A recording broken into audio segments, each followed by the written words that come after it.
अस्सलाम वालेकुम। आज हमारा टॉपिक है ionisation energy, chapter number 6 chemical bonding का। आज हमारा लेक्चर 6 है। तो आयनाइजेशन एनर्जी को पहले हम करते हैं डिफाइन। अगर हम इसकी डेफिनेशन देखें, हम कहते हैं कि किसी भी एटम के आखिरी शेल में से, आउटर मोस्ट शेल में से एक इलेक्ट्रॉन निकालने के लिए जितनी एनर्जी चाहिए, उस एनर्जी को हम बोल देते हैं आयनाइजेशन एनर्जी। ठीक है जी। तो डेफिनेशन में एक दो चीजें जो है ना वो नोट करने वाली हैं, उसको देखते हैं। क्या है? Energy, minimum energy required to remove an electron from outermost shell of an isolated gaseous atom। ठीक है जी। तो ये डेफिनेशन है, इसमें एक दो बातें नोट करने वाली। वो क्या है? पहली तो बात है ये मिनिमम एनर्जी है, कम से कम एनर्जी। किसी भी इलेक्ट्रॉन को निकालने के लिए 5 किलो जूल एनर्जी लगती है, तो हम 5 किलो जूल लगाएंगे, हमें ज्यादा लगाने की जरूरत नहीं। ठीक है जी। तो minimum energy required to remove an electron from outermost shell. Electron हमेशा निकालते वक्त हम आउटर मोस्ट शेल से निकालते हैं। ठीक है जी। और निकलता भी वहां से ही। अब जिस एटम से हमने इलेक्ट्रॉन निकालना है वो होना चाहिए आइसोलेटेड गैसियस एटम होना चाहिए। ये इंपॉर्टेंट क्यों है? देखें, मेरे पास कोई भी एटम है, इसमें से मैंने ये इलेक्ट्रॉन निकालना है। अगर तो इसके इर्द गिर्द और भी एटम्स होंगे तो वो एटम्स, जो नेबरिंग एटम्स हैं, वो इस को डिस्टर्ब करेंगे, इस इलेक्ट्रॉन को डिस्टर्ब करेंगे। तो हम एग्जैक्ट एनर्जी कितनी जो है ना वो हमें चाहिए वो हम फाइंड नहीं कर सकेंगे, क्योंकि जो एटम्स है इर्द गिर्द के वो डिस्टर्ब कर देंगे। इसलिए हम इसको पहले गैसियस फॉर्म में ले जाते हैं। किसी भी एटम को आइसोलेटेड गैसियस एटम कह देते हैं। अब ये एटम जो है ये गैसियस फॉर्म में है। अब इस एटम के आउटर मोस्ट शेल में से अगर मैं एक दो शेल बना लूं, इसमें दो शेल्स हैं। आउटर मोस्ट शेल में ये जो इलेक्ट्रॉन है इसको निकालना है हमने। इस इलेक्ट्रॉन को निकालने के लिए जितनी एनर्जी हमें देनी पड़ेगी, इस एनर्जी का नाम आयोनाइजेशन एनर्जी। ठीक है जी। तो ये एनर्जी है आयोनाइजेशन एनर्जी। अब इसके बाद हम देखते हैं कि इसमें ट्रेंड क्या क्या है, सॉरी इसमें फैक्टर्स जो है वो कौन कौन से फैक्टर्स है जो इसको इफेक्ट करते हैं। तो फैक्टर इफेक्टिंग आयोनाइजेशन एनर्जी में हमने 4 फैक्टर्स देखते हैं।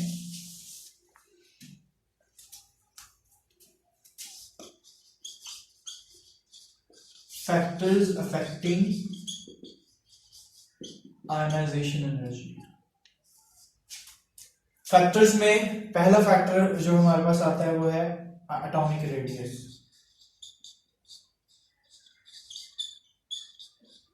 ठीक है जी।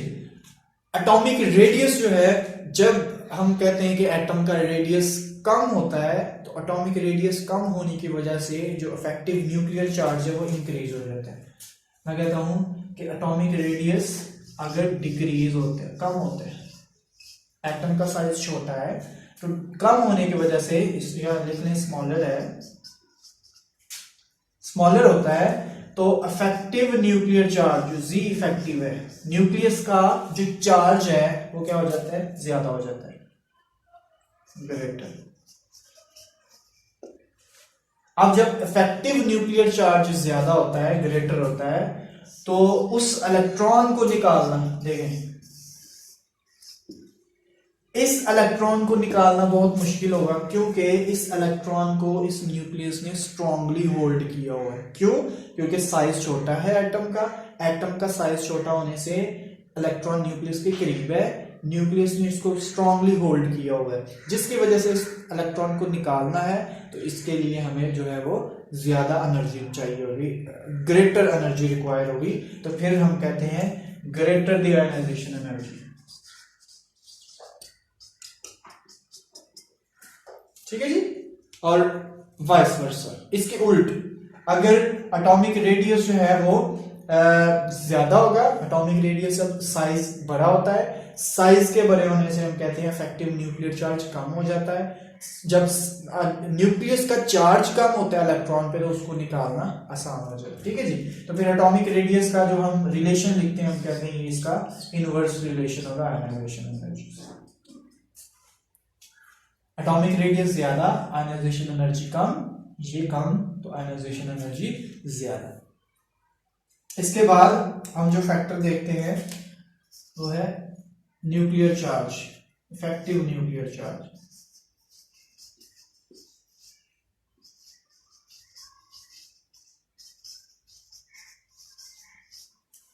इफेक्टिव न्यूक्लियर चार्ज मतलब वो चार्ज जो इलेक्ट्रॉन फील करता है, ठीक है, जो इलेक्ट्रॉन तक पहुंचता है, कशिश जो पहुंचती है।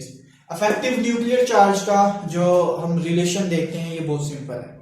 देखिए किसी भी इलेक्ट्रॉन पे अगर न्यूक्लियस का चार्ज बहुत ज्यादा पहुंच रहा है, बहुत ज्यादा अट्रैक्शन है न्यूक्लियस और इलेक्ट्रॉन के दरमियान, जब अट्रैक्शन ज्यादा है तो उस इलेक्ट्रॉन को निकालना मुश्किल होता है। तो इफेक्टिव न्यूक्लियर चार्ज ज्यादा तो इलेक्ट्रॉन पे जो अट्रैक्शन है वो ज्यादा है, अब उसको निकालना मुश्किल होता है, मतलब आयनाइजेशन एनर्जी ज्यादा होती है। तो इसका रिलेशन जो है हम डायरेक्ट लिखते हैं, इसको अगर आप इस तरह लिख लेंगे आपको याद रखने में आसानी होगी। तो इफेक्टिव न्यूक्लियर चार्ज का डायरेक्ट रिलेशन होगा आयनाइजेशन एनर्जी। न्यूक्लियर चार्ज ज्यादा, आयनाइजेशन एनर्जी भी ज्यादा, न्यूक्लियर चार्ज कम तो आयनाइजेशन एनर्जी भी कम। जैसे न्यूक्लियस की चार्ज फॉर एग्जांपल मैं कहता हूं कि इस इलेक्ट्रॉन पे, ये जो इलेक्ट्रॉन है इस पे न्यूक्लियस का चार्ज कम है क्योंकि दरमियान में रुकावट आ रही है, शील्डिंग इफेक्ट है, शील्ड कर रहे हैं इसको। तो न्यूक्लियस की इस पे अट्रैक्शन अगर कम है तो इसको निकालना जो है हमारे लिए कदरे आसान है, इसको कम एनर्जी देनी पड़ेगी हमें। तो न्यूक्लियर चार्ज कम तो आयनाइजेशन एनर्जी भी कम। इसके बाद आ जाता है इफेक्टिव न्यूक्लियर चार्ज हो गया, सॉरी, अब इसके बाद आ जाता है शील्डिंग इफेक्ट।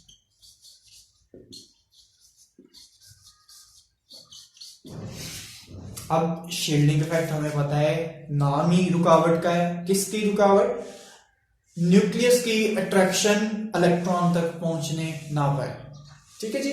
तो इलेक्ट्रॉन की जो इलेक्ट्रॉन तक जो न्यूक्लियस की अट्रैक्शन है उसको जाने से रोकने के लिए जो इफेक्ट होता है वो शील्डिंग इफेक्ट होता है। ये क्या होता है, जैसे मैंने अभी पहले बताया कि इस न्यूक्लियस ने इस इलेक्ट्रॉन को अट्रैक्ट करना है तो इसके लिए मुश्किल नहीं है, ये आराम से इसको अट्रैक्ट कर सकता है। लेकिन अगर इस न्यूक्लियस ने बाहर वाले इलेक्ट्रॉन को, दूसरे शेल के इलेक्ट्रॉन को अट्रैक्ट करना है तो अब इस न्यूक्लियस को और इस इलेक्ट्रॉन के दरमियान में ये दो इलेक्ट्रॉन है, ये और ये इलेक्ट्रॉन है, ये दोनों इलेक्ट्रॉन रुकावट पैदा करते हैं। इस रुकावट को शील्डिंग इफेक्ट कहते हैं। तो रुकावट जितनी ज्यादा होगी, देखें रुकावट अगर है तो न्यूक्लियस की अट्रैक्शन क्या पहुंच रही है, बाहर कम पहुंचेगी। ठीक है जी। तो हम कहते हैं शील्डिंग इफेक्ट ज्यादा तो न्यूक्लियर चार्ज कम, और हमें पता है न्यूक्लियर चार्ज कम तो आयनाइजेशन एनर्जी भी कम। ठीक है जी। तो शील्डिंग इफेक्ट का इनवर्स रिलेशन होगा इसके साथ।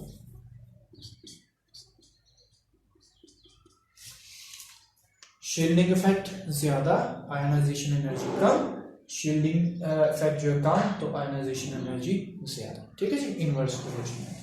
और लास्ट पे हमारे पास जो आता है वो है पेनिट्रेटिंग ऑफ ऑर्बिटल्स।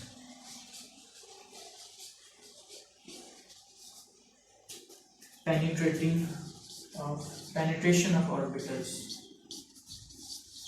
ठीक है जी। अब इस पॉइंट को डिस्कस करने के लिए हम कहते हैं कि हमारे पास orbital S P D F. जो एस ऑर्बिटल है ये न्यूक्लियस के ज्यादा करीब होता है, न्यूक्लियस के करीब होने की वजह से इसमें न्यूक्लियस की अट्रैक्शन ज्यादा होती है। तो एस सब शेल में से इलेक्ट्रॉन निकालना इसका मतलब है मुश्किल है, क्योंकि एस सब शेल पे न्यूक्लियस की अट्रैक्शन ज्यादा होती है। तो सबसे डिफिकल्ट है एस से निकालना। पी थोड़ा सा दूर जाता है, वो जरा फैला होता है, ठीक है जी, जिसकी वजह से उसमें अट्रैक्शन थोड़ी कम होती है। उससे इजीली आप डी में से निकाल सकते हो, और सबसे इजीली आप एफ में से निकाल सकते हो, क्योंकि एफ जो है वो बहुत डिफ्यूज होता है, बहुत फैला होता है, उनमें रिपल्शन बहुत ज्यादा होती है। इस वजह से हम बोलते हैं कि एफ में से इलेक्ट्रॉन निकालना जो है वो कदरे आसान है। अब इसके बाद हमने देखना है कि प्रोडक्ट टेबल में आयनाइजेशन एनर्जी का जो ट्रेंड है वो क्या है।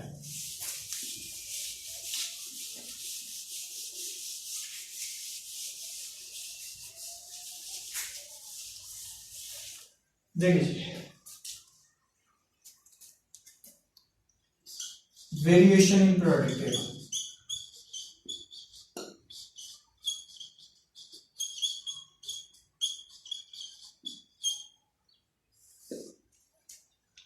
प्रोडक्ट टेबल में जो वेरिएशंस हमने पढ़नी है उसके लिए आपने फोकस करना है। जो मैंने अभी आपको 4 पॉइंट्स बताए हैं, जो फैक्टर्स इफेक्टिंग जो आयनाइजेशन एनर्जी है, 4 फैक्टर्स जो हमने अभी पढ़े, उनको आपने माइंड में रखना है। अगर वो आपको आते हैं तो ये आपके लिए बिल्कुल भी मुश्किल नहीं है। तो अगर पहले हम देख लेते हैं ग्रुप्स में हम कहते हैं ऊपर से नीचे प्रोडक्ट टेबल में जो आयोनाइजेशन एनर्जी की वैल्यू है वो होती है, डिक्रीज होती है।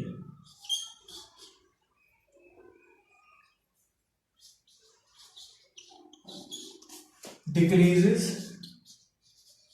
From top to bottom. Groups में ऊपर से नीचे टॉप टू बॉटम जो आयोनाइजेशन एनर्जी की वैल्यू है वो कम होती है। ठीक है जी। अच्छा, इसकी रीजन क्या है? लॉन्ग क्वेश्चन अगर आपको आता है तो आपने लिखते वक्त सिंपल पहले इस तरह लिखना है। ग्रुप्स में पहले सीधी सी बात बतानी कि होता क्या है, आपने पहले लिख देना है कि डिक्रीज होती है। ठीक है जी। फिर उसके नीचे आपने लिखना है कि रीजन क्या है इसकी। रीजन में हम कहते हैं क्योंकि ऊपर से नीचे आते हुए, पहले अगर साइज की बात करें तो आपको पता होना चाहिए ऊपर से नीचे आते हुए साइज जो है वो क्या होता है, इंक्रीज होता है। हमने जो है ना पढ़ लिया है एटॉमिक रेडियस। ऊपर से नीचे आए तो एटम का साइज ज्यादा हो जाता है, बड़ा हो जाता है। अब हमें पता है कि जब साइज इंक्रीज होता है तो न्यूक्लियर चार्ज जो है वो क्या हो जाता है, कम हो जाता है। और न्यूक्लियर चार्ज कम हो जाए तो क्या होता है, आयनाइजेशन एनर्जी कम होती है। Size increases, atomic size, atomic size increase होने से क्या होता है, जी इफेक्टिव जो मतलब इफेक्टिव न्यूक्लियर चार्ज है वो क्या होता है, डिक्रीजेस। और जब इफेक्टिव न्यूक्लियर चार्ज डिक्रीज होता है तो आयनाइजेशन एनर्जी डिक्रीज। ठीक है जी। अब इसके बाद हम देख लेते हैं पीरियड्स में।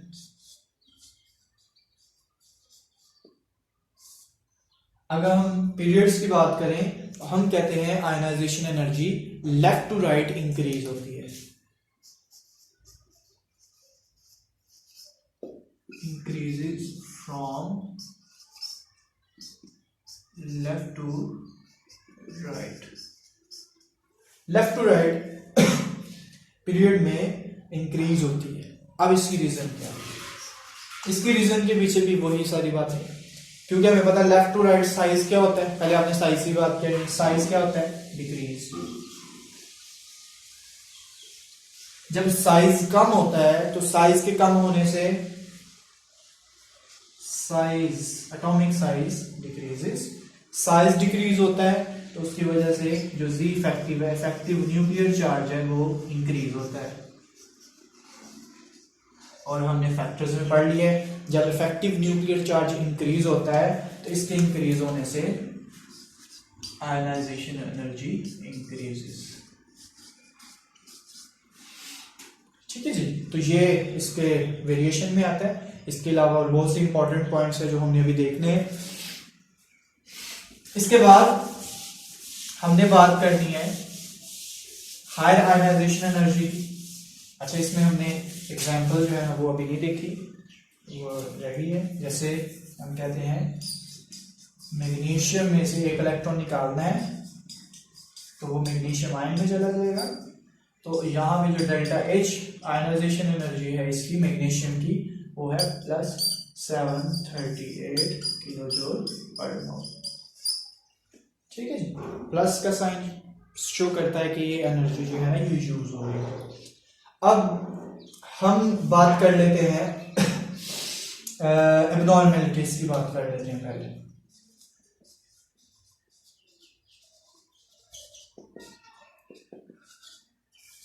कुछ ग्रुप्स ऐसे हैं जिसमें जो आयनाइजेशन एनर्जी की वैल्यूज की होनी चाहिए वो नहीं होती, जैसे सेकेंड ए ग्रुप और थर्ड ए ग्रुप।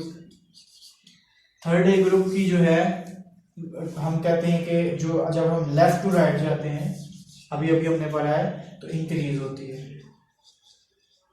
क्या इंक्रीज होती है? Ionisation energy. आयनाइजेशन एनर्जी जब हम लेफ्ट से राइट जाते हैं, सेकंड ए से थर्ड ए में जाए, तो इसकी आयनाइजेशन एनर्जी ज्यादा होनी चाहिए, लेकिन एक्चुअली ये स्मॉलर होती है। ठीक है जी, क्या वजह है इसकी? इसको बोलते हैं नॉर्मेलिटी, कि ये थोड़ी सी वेरी कर रहा है, ये ऐसा नहीं होना चाहिए था। इसकी रीजन क्या है? हम कहते हैं जो सेकंड ए एलिमेंट्स हैं, इसमें जो आउटर मोस्ट शेल है वो है एस। एस के अंदर 2 इलेक्ट्रॉन पेयर्स की फॉर्म में होते हैं, जबकि थर्ड ए में एस कंप्लीट होता है और पी में 1 इलेक्ट्रॉन होता है। अब इसकी एनर्जी हाई होती है, इसकी एनर्जी लो क्यों होती है? होना ऐसे चाहिए था, याद रखें, होना ये चाहिए था, इसकी आयनाइजेशन एनर्जी कम होती, इसकी आयनाइजेशन एनर्जी ज्यादा होती, लेकिन ऐसा नहीं है, उल्टा है। इसकी रीजन ये है कि सेकंड ए में जो ऑर्बिटल है वो एस है आउटर मोस्ट, उसमें दोनों इलेक्ट्रॉन जो है वो पेयर की फॉर्म में है, ये पेयर स्टेबल है। अब ये नहीं चाहेगा कि ये यहां से इलेक्ट्रॉन जो है ना वो आसानी से खारिज हो, इसलिए इसको निकालने के लिए एनर्जी ज्यादा लगानी पड़ती है, आयनाइजेशन एनर्जी ज्यादा होती है इसकी। ठीक है जी, इनर्ट पेयर इफेक्ट भी कह सकते हैं इसको।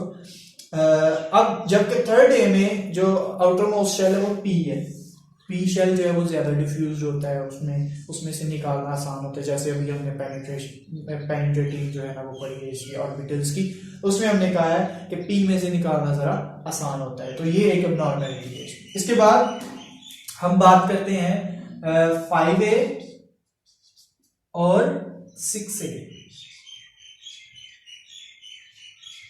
5th A और 6th A ग्रुप जो है, अब इसमें भी ऐसे ही होना चाहिए था। 5th A में से जैसे नाइट्रोजन है और 6th A में से जैसे ऑक्सीजन है। अब इसको देखने के लिए इसकी इलेक्ट्रॉनिक कन्फिगरेशन देखनी पड़ेगी। नाइट्रोजन एटॉमिक नंबर 7 1s2,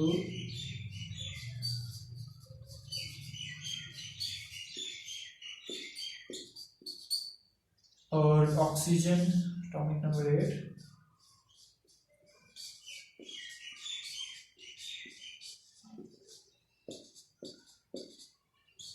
अगर आप इलेक्ट्रॉनिक कन्फिगरेशन पे देखें तो याद रखना है इलेक्ट्रॉनिक कन्फिगरेशन 2 कंडीशंस में स्टेबल होती है। ये लिख देता हूं, हाफ फील्ड हो या कंप्लीटली फील्ड हो।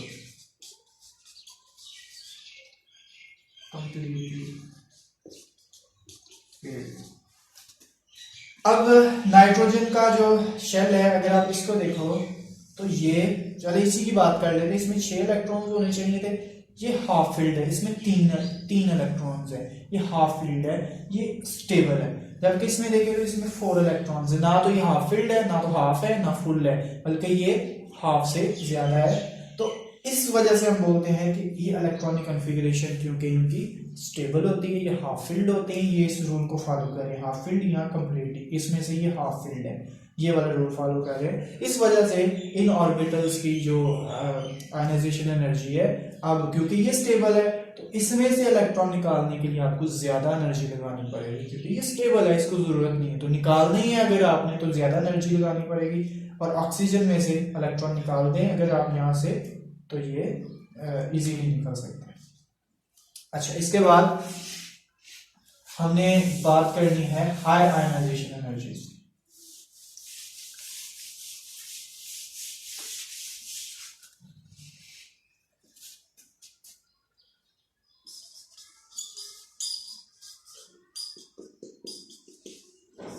हाई आयनाइजेशन एनर्जी, जब हम किसी एटम में से एक इलेक्ट्रॉन निकालते हैं तो पहला इलेक्ट्रॉन निकालने के लिए जितनी एनर्जी लगती है उसको बोलते हैं first ionization energy.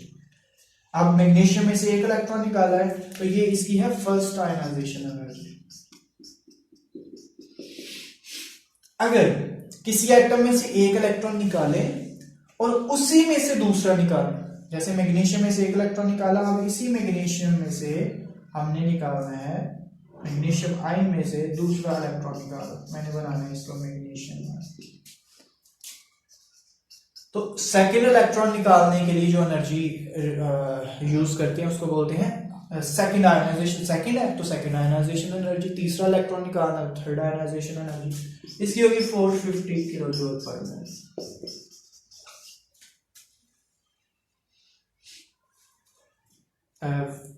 1450 kilo joule पर मोल, ठीक है जी। अब अगर इस पे आप गौर करें तो ये पहले इलेक्ट्रॉन निकालने के लिए कम एनर्जी चाहिए, जबकि दूसरा इलेक्ट्रॉन निकालने के लिए चाहिए हमें 1450 किलो जूल। होना तो ऐसे चाहिए था कि इसको निकालने के लिए 738 किलो जूल लगी है, तो इसको निकालने के लिए भी उतनी ही लगती।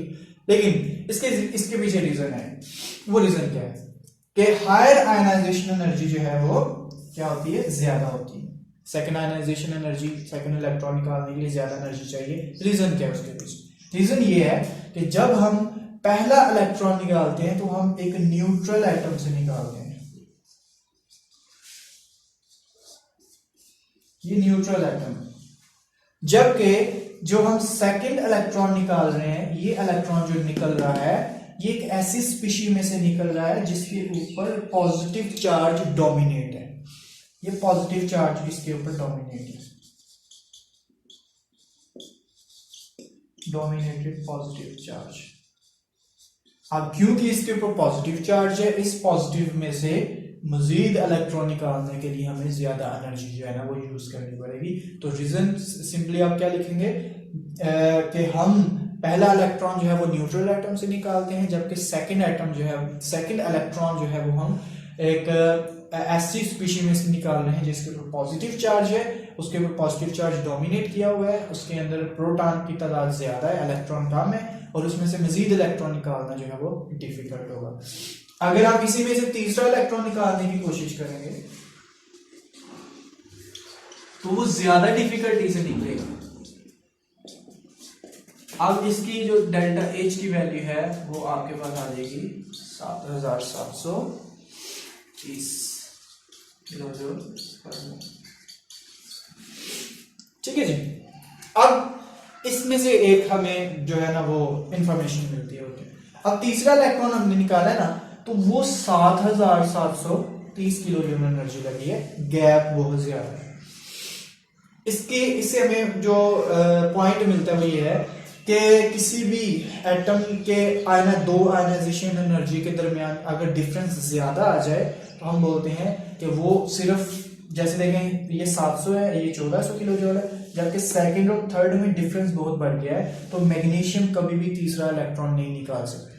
तो जो मैग्नीशियम है ये सिर्फ 2 इलेक्ट्रॉन निकाल सकती है। इसकी जो वैलेंसी है या जो इसकी ऑक्सीडेशन स्टेट है वो +2 ही होगी, मैग्नीशियम +3 नहीं होगा, क्योंकि मैग्नीशियम की सेकेंड और थर्ड आयनाइजेशन एनर्जी जो है उसमें बहुत फर्क है, फर्क ज्यादा हो जाता है, तो ये सिर्फ सेकेंड आयनाइजेशन एनर्जी तक ही रहेगी। अब इसमें से हमें आयनाइजेशन एनर्जी के से क्लूज क्या क्या मिलते हैं? हम मेटेलिक करैक्टर बता सकते हैं, अगर आप एप्लीकेशन पे जाओ तो मेटेलिक करैक्टर बता सकते हो। मेटल की प्रॉपर्टी है कि वो इलेक्ट्रॉन आसानी से लूज करती है, ठीक है जी। तो आयनाइजेशन एनर्जी अगर लो है तो वो चीज मेटल होगी, ठीक है जी। आयनाइजेशन एनर्जी जो है हाई है तो वो नॉन मेटल होगी, और अगर इंटरमीडिएट है तो वो मेटलाइट्स भी हो सकते हैं, ठीक है जी। वो एक अलग काम। इसके अलावा आप स्टेबिलिटी बता सकते हो, रिएक्टिविटी बता सकते हो। स्टेबिलिटी, अगर आयनाइजेशन एनर्जी जो है वो कम है तो रिएक्टिविटी ज्यादा होगी, ठीक है जी। तो इसमें अगर आपका कोई पॉइंट है, कोई रहता है, तो वो आप जो है ना वो मुझे पूछ सकते हैं। कोई पॉइंट समझ नहीं है, कोई क्वेश्चन है तो आप कमेंट्स में मेरे से पूछ सकते हैं। तो आज के लिए इतनी काफ़ी है। अल्लाह हाफिज़।